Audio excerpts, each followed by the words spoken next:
Good afternoon. We're going to get started. Today we're going to continue working on proofs, and we'll start on logic circuits. First, I wanted to answer a few questions that were asked on Piazza in case you haven't taken a look at it lately. The lab number 3 is on some software called Novanet. And it is a client-server software that was built specifically for education. And on it, we have an intelligent tutor for proofs. And it was made by computer science master's students. And I modified it for my PhD. It is not, hasn't been updated in a long time, but it works well. And we've been using it for this class since 2002, possibly before. It looks like, can you guys hear me okay?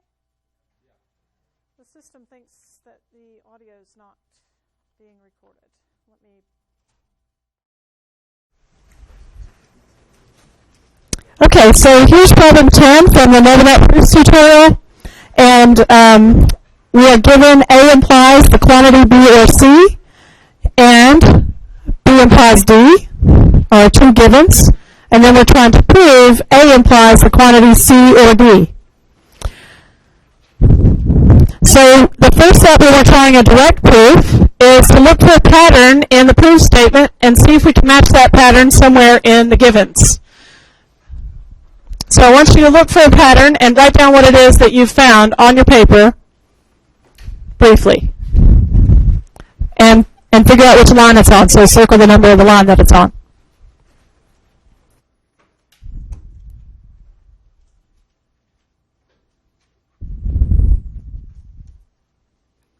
Then check with your neighbor and see if they found the same thing. Okay, so when we were looking at this, we wanted to get rid of the B or C and somehow get C or D, but I'm not focused on that right now. What I'm focused on is getting rid of B or C in this implication because it doesn't match what's on the right-hand side of my proof statement. So I'm looking at line 2, and I have B implies D. And so I have two implications here. I'm going to have to combine them. The only rule that lets me combine two implications and gets rid of stuff is hypothetical syllogism. So what I have to have, though, for hypothetical syllogism is I have to have the right-hand side of one implication matches the left-hand side of another one. So I need to get B or C implies something else, and I don't care what it is. So I look at line 2, and I say, well, I could OR C on the left, and if I do that, I have to OR C on the right. Correct? So I can do that, and that's one of the implication rules, and it came from line 2. And then I could do hypothetical syllogism with lines 1 and 3. And am I done yet? Not quite. So it doesn't look exactly like what I'm trying to prove. So in order to get it to look exactly right, I have to do commutative. So from line 4, I did commutative.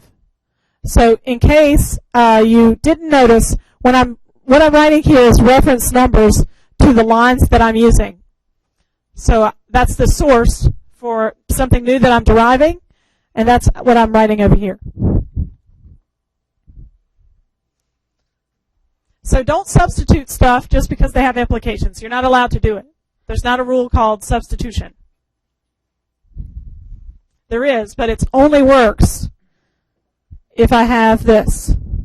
If I have a biconditional, I can do substitution. But otherwise, that's the only way to do it is to use hypothetical syllogism or modus ponens.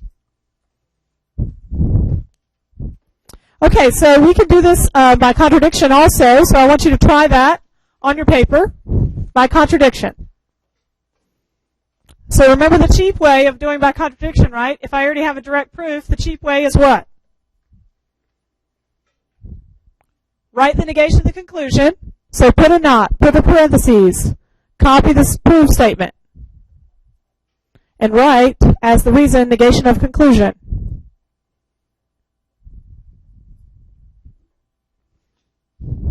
Then I and these two things together because they're opposites.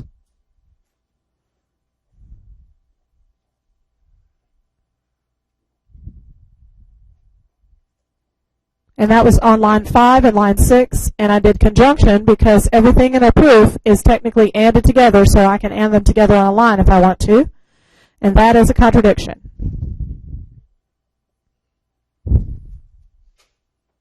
Did someone say really? It's a contradiction because we have a thing and we have its opposite. Both claim to be true because everything I write in a proof is a claim that it's true. So since both of them are claimed to be true and they're opposites, that can't happen at the same time in logic. Might happen in the world, but it's not happening in logic. Okay, so they can't happen at the same time, so the negation of the conclusion must be false. So it's a contradiction. I can't have a contradiction in logic, so something must have been wrong, and that's the negation of the conclusion, therefore the conclusion is true. So that was the cheap way to do a proof by contradiction. Now, the standard way is to do that negation of the conclusion right away. So write not parentheses, A implies C or D. I'm not skipping any step in doing this, because if you write down the negation of the conclusion wrong, you will be messed up. So don't skip anything. Just put not parentheses and copy down what you're trying to prove. This is the only time you get to negate something in your proof, is if you're going to do a proof by contradiction. Now I want to do De Morgan's with this, but De Morgan's doesn't work on implications. So we need to change the implication into an or, right? Okay, so try that on your paper. I want you to break it down as much as possible. That means distribute the knots from outside in. Use the implication rule, then use simplification if you can. And then we'll see what you get.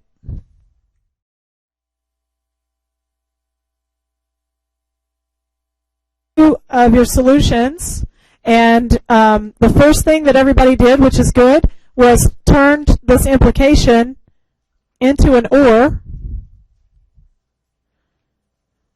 because we don't have De Morgan's to spread a knot across parentheses.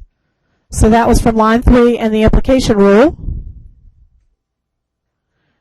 And then 5, we're going to do De Morgan's, so we get not A, or not the quantity C or D. And that was 4 and De Morgan's.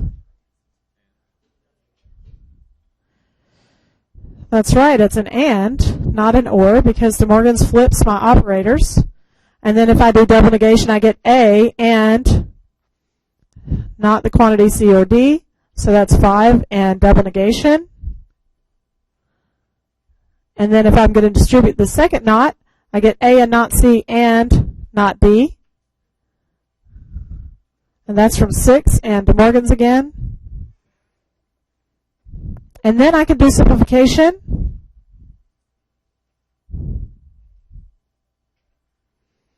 So from 7,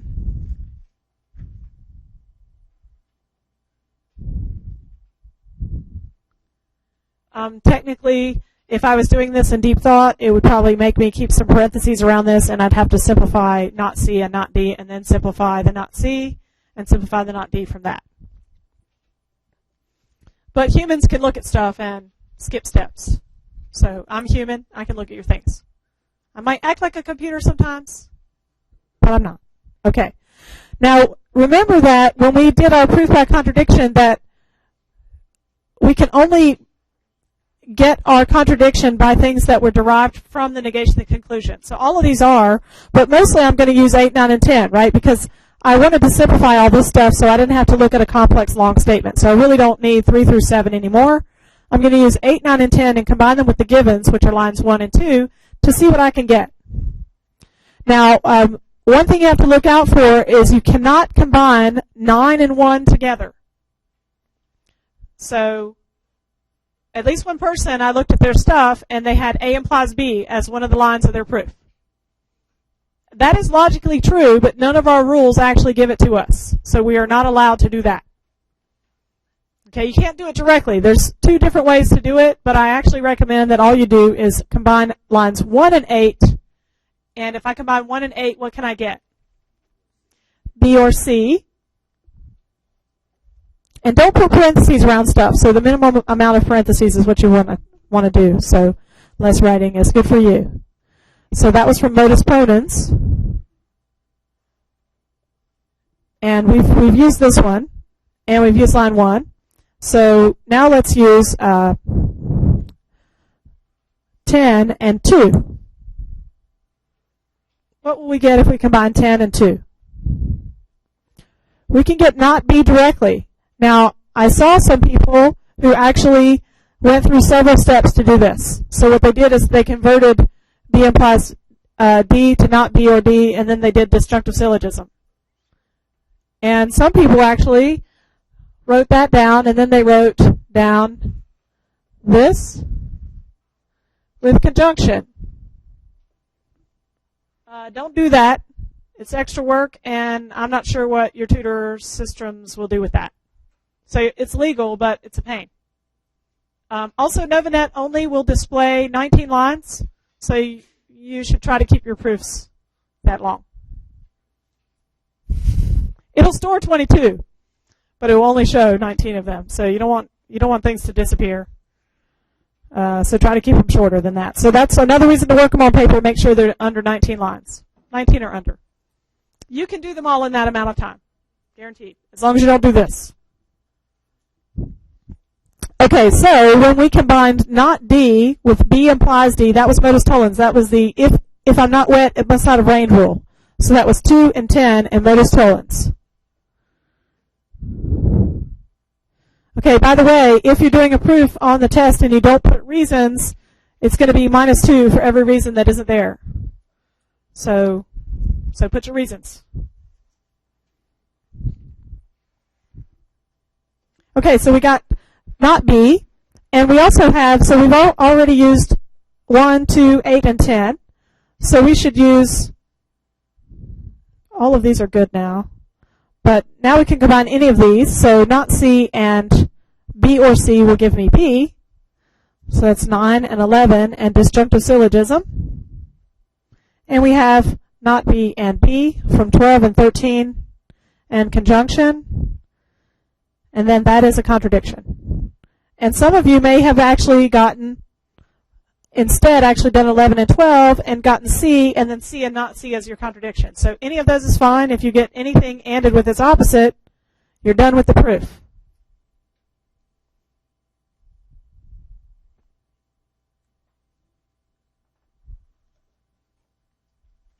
Any questions?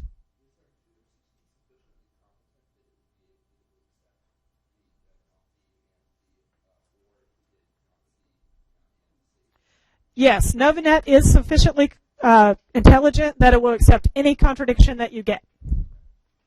So anything you derive is going to be fine. It's just it doesn't store more than 19 lines. And actually, I made a mistake. The rule for B implies D, we ORed a C on both sides. That's actually not on your printed axiom list. So let me give you a workaround for that. I apologize for using a rule that doesn't exist. It existed on an old version. Is everybody ready for me to move this?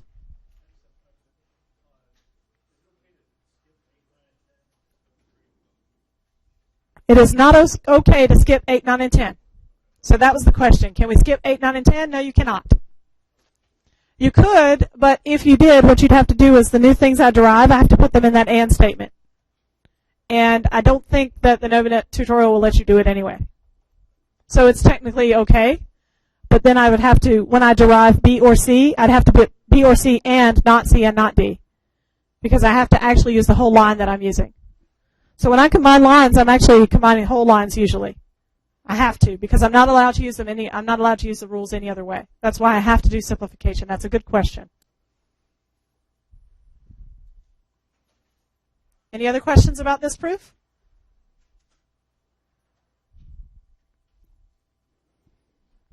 Okay, so let's figure out how we can trick our system into letting us OR the same thing on both sides of an implication.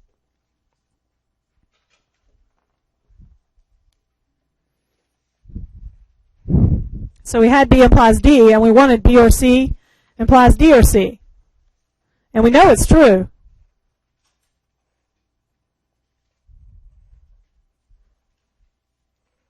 Because we proved it by truth table in class Also, it makes sense, right? If two things imply each other, oring the same thing with both of them makes sense. Okay, so how do we do it? The workaround is to write down something we know is true, and we find that on the rule list. Can you find that for me, Ben? On the axiom list? So, yes, find something implies itself is logically equivalent to 1. 24. Okay, so we also know that not P or P is logically equivalent to 1, right? So if we didn't have a rule that said something implies itself is always true, we actually know that if we OR something with its opposite, that's always true. It's logically equivalent to 1. And this can be changed into an implication. Right? So this is the tautology rule. It's probably 25. And this is implication rule on that. Now the Novanet will let you put in anything that's true. So if something's logically equivalent to 1, you can just put it in your proof anytime you want. So I can write not P or P or not C or C or C implies C anytime I want in a proof, and I can write the rule number for it. Okay, so I can put 24 down for C implies C, and then I can do constructive dilemma with these two. So I can get B or C implies D or C with, let's say this is line 1 and this is line 2, so with 1 and 2 and constructive dilemma. So that is our workaround. If you don't have a rule, you can always figure out a way to prove it.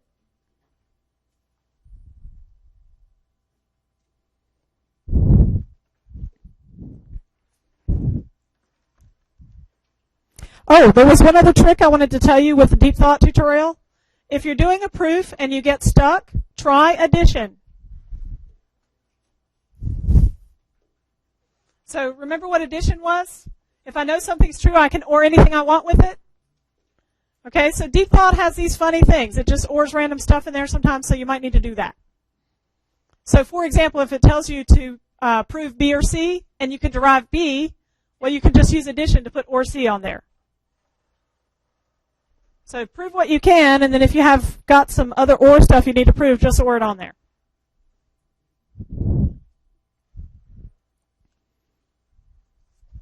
Okay, so let me give you an example of when you might want to use that.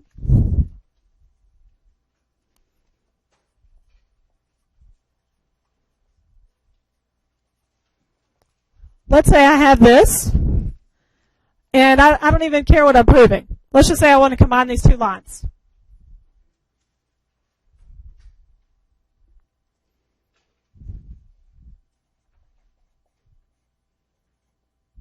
The addition rule says, what the addition rule actually says is B logically implies B or C. I'm just substituting the letters. It says P implies P or Q.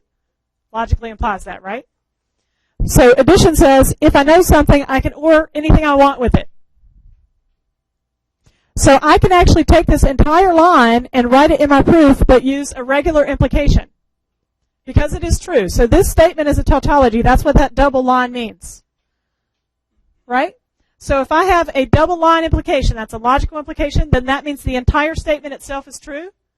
And I can write true statements anytime I want in my proof. So that's a true statement, so I can just write the entire thing, but I don't use this operator. So I use the regular implication, and I can write the whole rule in there. Ben.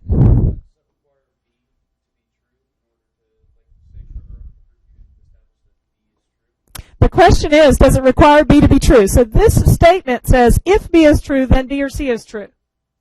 And it says this statement's always true. So it actually doesn't matter if B is true or not. So line 3 here is always true. And it's because of the addition rule, and I don't refer to any other lines. So here's the trick in Novanet. If you want to write something in there, you have to refer to its own line. Because it's going to make you put a line number in there. Put the line that you're on. And by the way, occasionally it will let you put true things in there with absolutely ridiculous reasons. Don't do that. You are wasting your time if you try to game the Novanet system. So if you write something true in there, there's some random mix of stuff that you can do that will occasionally let you do like a 2-line proof, which isn't possible for any of the problems. So if you did your proof in 2 lines, erase it and do it again. Because you're wasting your own time. So the purpose of NovaNet is not to make me happy. It's for you to practice so you can do the test problems quickly. Okay, so it does not require for B to be true because this implication is always true. So I can write the entire statement. Now if I just wanted to write B or C down, I have to have the B as true. Does everybody see that? So if I want to write down B or C, I have to know that B is true. But I could write down that B implies B or C because that's always true. That's what the rule says. The addition rule says, I've done a truth table proof that says, if you know B, then you know B or C. Okay, so now I can actually say, I can combine 1 and 3 to get A implies B or C. And that is hypothetical syllogism. And then I can combine 4 and 2 to get A implies D. So my goal was to combine 1 and 2. So if I see the right-hand side of something, and it would match the left-hand side of something if it has an OR, no problem. Just use the addition rule to get that OR in there the way you want, and then you can do a lot of hypothetical syllogisms. Okay, now, don't ever try to have 3 reference lines in a rule because there are no rules on NovaNet that will let you use 3 reference lines. So don't skip over something on here and try to go straight to this and just put another reference line. Even though it's like I'm just going to do a lot of hypothetical syllogisms and you might think that that's okay, but the system, like I said, is a dumb computer. You have to do it the way it wants. No, doesn't matter which order you use your line numbers. Any questions on this?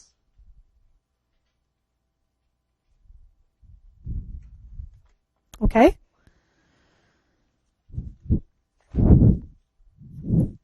We're going to do an introduction to logic circuits now.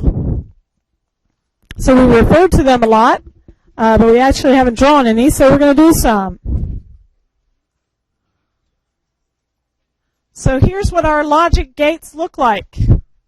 So for AND, it looks like a big D. And for OR, it looks like that same thing, only make it pointy and round on the back. And the NOT is a little triangle with a circle on the front. The circle is the most important part of that. And for each of these, we assume that our voltage is coming from the left, our power source is on the left, and that on the right, all of our current is going to flow from left to right on this diagram with these gates. And the inputs are on the left and the outputs are on the right. So just like when we had our truth tables, we had our inputs on the left of the truth table, and we have our outputs on the right of the truth table. So our gates also do that. Our gates go from left to right.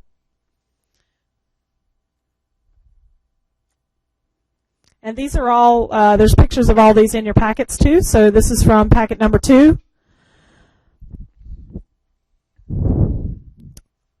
There's only one other gate that we occasionally use, but we usually don't draw too many of them, and that is exclusive OR, which is the same as an OR, but we put an extra bar on the back.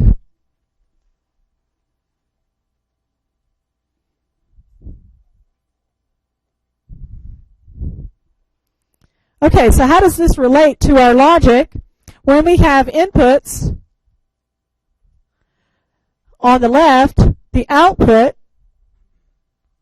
on the right will be P and Q if we have our AND gate. And you can also write it as P dot Q because when we start doing circuits, we use multiplication instead of AND. I don't care which one you write it as, but just know that engineers are going to use multiplies. And logic people are going to use hats. That's what you call that character, right? That's a hat. Okay? So if we have P and Q here, we're going to get P plus Q as the output. And if we have P on the right here, on the left, then we get not P as the output. The not is actually usually written by engineers how? With a bar over the top of the variable. One reason why we don't actually usually use that a lot is, well, there's two reasons. One is you can't type that on a computer. Another one is it often looks like a smudge on your paper. So we often will still use a not in front of the variable, so you could also write just not p.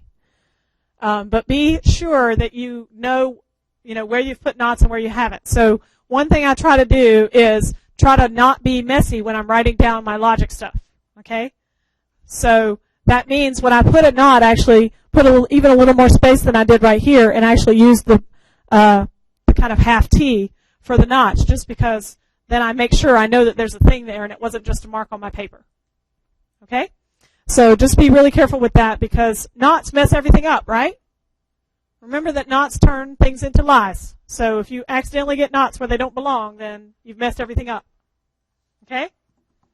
All right, so these are just very straightforward, and it's also very straightforward to draw a circuit from a logic statement. So I'm going to give you one, and then I want you to draw, well, I'll do a couple examples, and then we'll give you some to practice.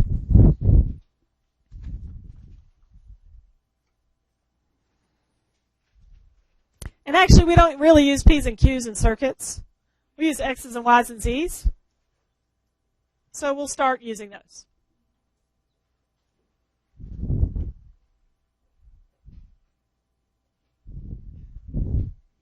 Okay, so here's a simple expression, X, Y, or Z. So this might be the result of someone telling me that I want to turn on an alarm if I have the doors open and the windows open, or the garage is open. I want to turn on my alarm if any of those things happen. Okay? So that's the kind of problem that we get as engineers. Say, I want this thing to happen if these other things exist. So I have to write a statement for that. So if I want to draw gates for it, this is an AND, right? So I want to do the AND first because it's inside parentheses. X and Y are the inputs. And then the output of that becomes an input to an OR.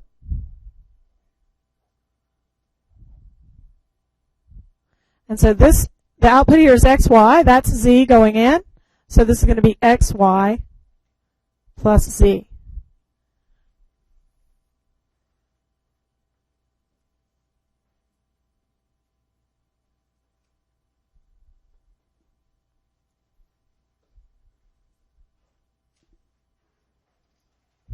Easy peasy, right? This is like the easiest thing we do in the whole class. Yay. You guys are so not excited today. Okay, let's do a couple more.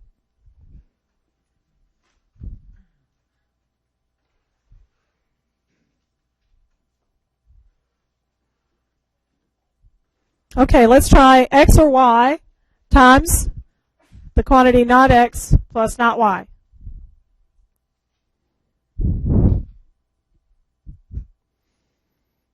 So how many gates do you need? Okay, some people said 3. How many people said 5? Okay, both of them are correct. So you can do it with 3 if you use just little bubbles for knots, which I didn't tell you about, but some of you already know that, right? Okay, so there's also, you are allowed to do things that are cheap in this class. So you might not be allowed in your electrical engineering classes, but I don't care if you use not X as an input. So I can do this.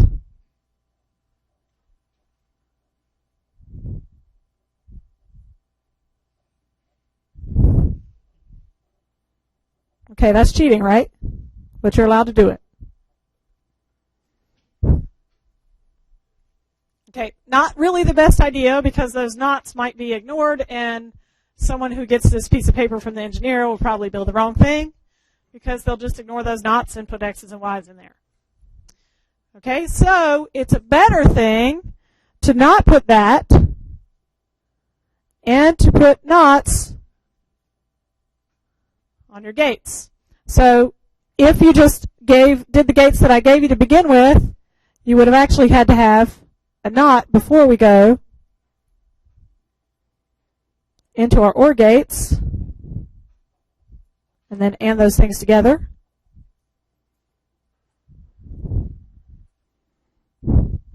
Okay, so these two things are logically equivalent. So a little circle right before I hit a gate means negate that value before I get there. So we're going left to right. Anytime I see a little circle, it means whatever's on this wire, negate it.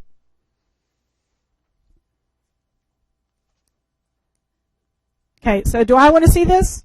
No, I don't. I want you to use this shorthand because it's much faster.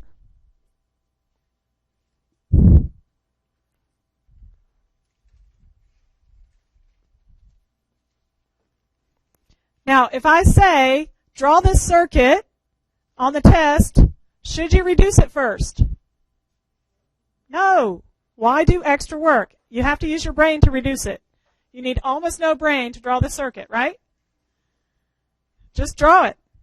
The next problem will be to reduce it. Don't worry. I'm going to separately ask you to draw circuits from reducing them, okay? Because I don't want you to suffer if you can't reduce it, but I do want you to show me that you can draw a circuit, and I had a question back there.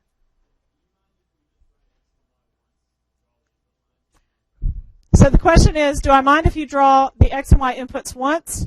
And let me show you how that looks for people who haven't seen it before. I don't mind if you do that. So if you like to make your stuff on your wonderful engineering paper and draw lines and dots and all that stuff, you're allowed to do that. Okay, so here's how it looks, you guys. You are not required to do this.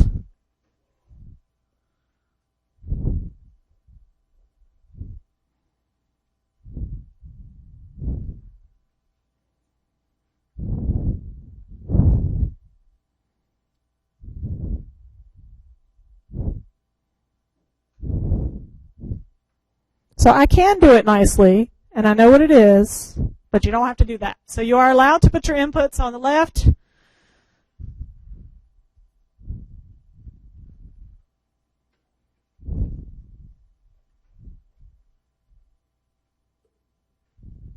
Okay, you see what I just did right there?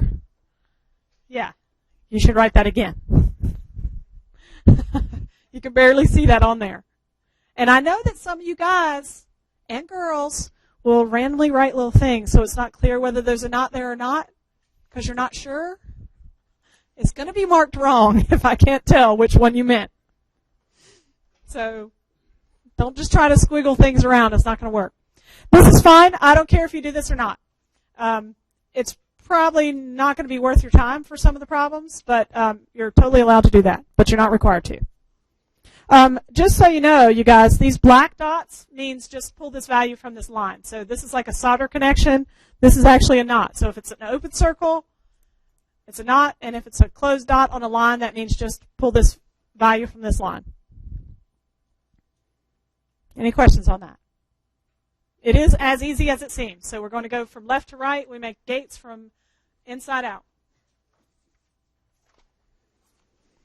All right, so now I'm going to come back to why we did all that mess with destructive normal form. So you are going to have a test on your a test problem where I give you a written description of a circuit I want you to make, and you have to draw the truth table and then draw the circuit and reduce it.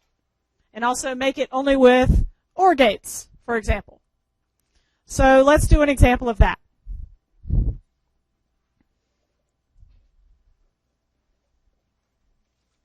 Okay, so we're going to do a multiplexer.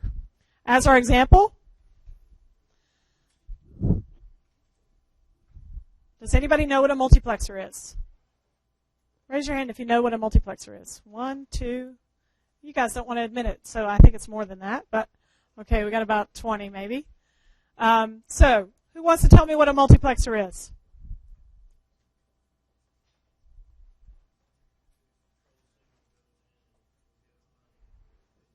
Okay, so I have a bunch of inputs coming into a multiplexer, and I have a control input that says which one to send out the other side.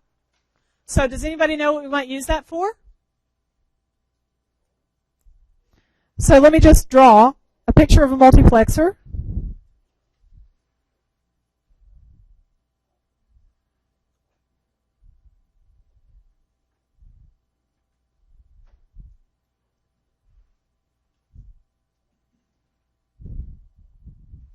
Okay, so we have inputs on the left. Remember, they're always on the left. We often put control bits on the sides just because they're not exactly, we don't think of them the exact same way, but they're still inputs, and this is an output. So C is also an input. So all of these are inputs. So the truth table for this, I'm going to have C, x0, and x1. Now when C is 0, I want the output to be x0, and when C is 1, I want the output to be x1.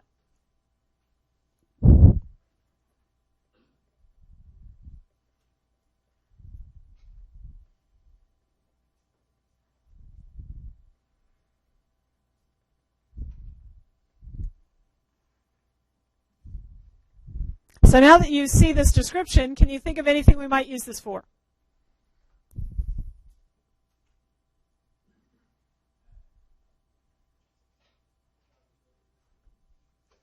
A calculator?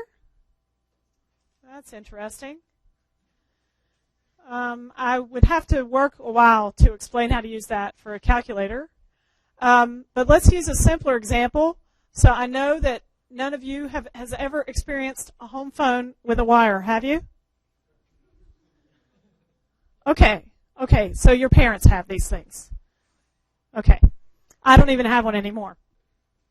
But we have cables coming to our house, right? For cable, for internet, for phone, used to be. Maybe you have it, maybe you don't.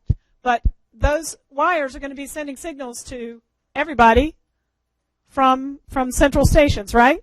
And I've got to decide which one to send to your house. So especially if it's a phone call to your house, routers need to figure out where to send signals and which ones to send through. So right at that junction between the wires coming from the central station and your house, so the street to your house, we have to figure out which signals to send to you. So multiplexer is part of the circuit to do that.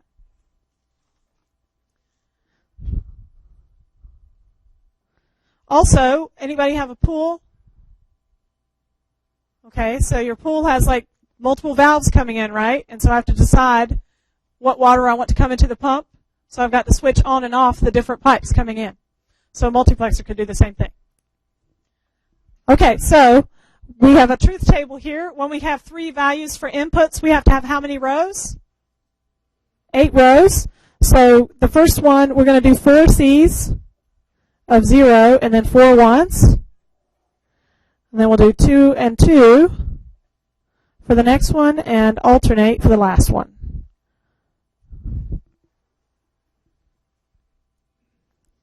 Now we have to read the statement to figure out what y is going to be.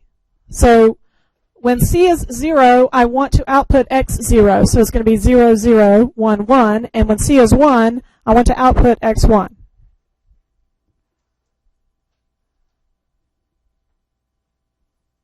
So I just copied over the variable that I want to output. So when C is 0, I'm going to ignore what x1 is.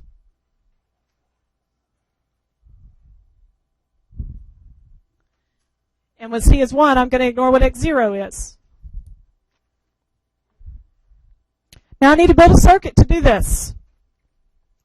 So the easiest way to do this is to write in disjunctive normal form y. Well, that's not the easiest way, but it is the guaranteed to do it, and you're going to have to do it on the test. So I will say, write down the circuit in disjunctive normal form. Okay, so I want you to do that. What does that mean? That means everywhere there's a 1 for y, you need to write what the state of the world is. The state of the world is each of the variables, either it's not if it's a 0, and it's not if it's not. So we add those together. So on the third row, we have C is false. We have x0 is true, and we have x1 is false. And we're multiplying those. And when I start getting complex, I do put the bars on top, because then it's easier to read. All right, on the next row, we have C is false, x0 is true, and x1 is also true. The next place we have a 1 is in the 6th row, where C is true, x0 is false, and x1 is true. Then the last one that we have is in the very last row where C is true, x0 is true, and x1 is true. So each one of the ones that we have for y corresponds to one of these rows. Remember that we write down the state of the world in a row if it has a 1 in it, and then what do we do with all of those separate conjunctions? We OR them together. So y is actually equal to all of this ORed together.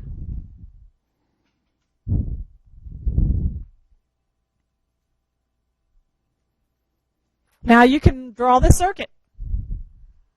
And that will be the next thing I ask you to do.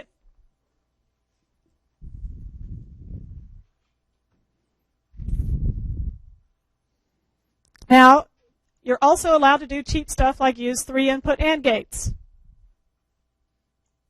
Okay, so a 3-input AND gate, I have to have 1, 2, 3, 4 of them. 1, 2, 3, 4. I need to OR them all together, so I can have 4-input OR gates. That's a giant OR. Okay, and then I'm going to put C, X0, and X1 on all of them.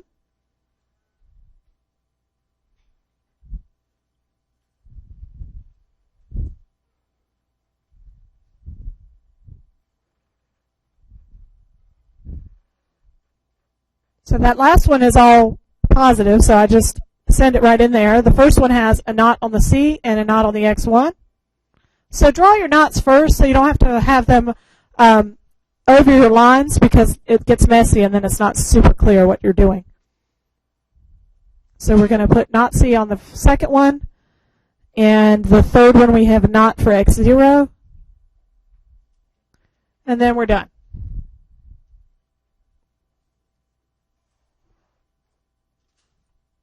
So that we got to do all on automatic. So I figured out the truth table, I wrote down the disjunctive normal form, I drew a circuit for it.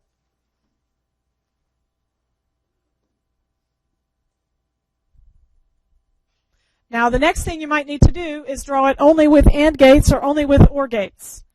So De Morgan's tells us that if I want to swap a gate, I negate all the inputs and outputs. So that means every gate has a secret life inside. That was a good look.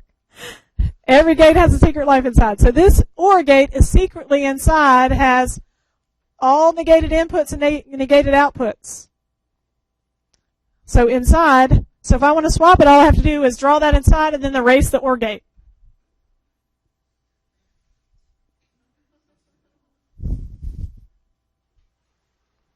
Okay, I know you can barely see that. Let's zoom in. So however many inputs I have, and I have to negate them all for De Morgan's, and negate the output. So I can swap an OR gate into an AND gate or vice versa. So all of these AND gates are secretly inside NOR gates. So they are ORs on the inside with knots on all of the inputs and the output.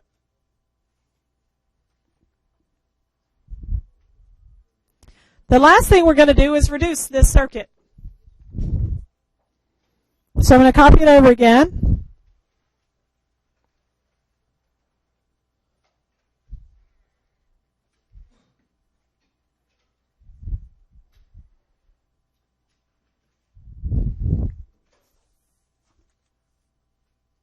Okay, so there's our circuit. We want to reduce it. What does reducing mean?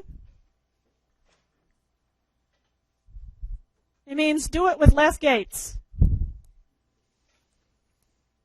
Okay, so we're going to look for commonality to do a reduction. So in the first two terms, did I copy it down right? Yes. In the first two terms, I actually see some common stuff. So I see not C, X0 in the first two terms. And if I factor those out,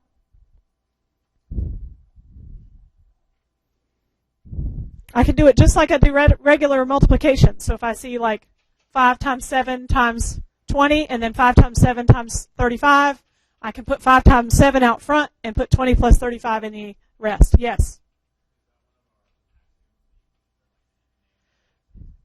The name of the axiom is distribution.